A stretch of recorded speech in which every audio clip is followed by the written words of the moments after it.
And you can see there are 4 cable. This for the water suck motor. This is for the fan here.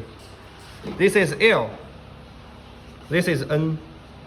Okay, this is N.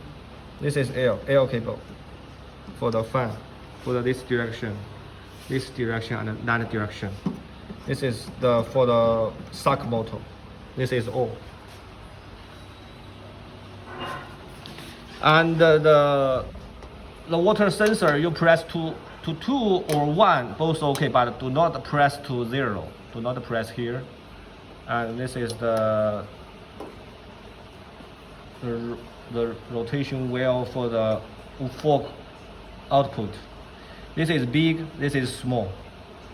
This is big, this is small.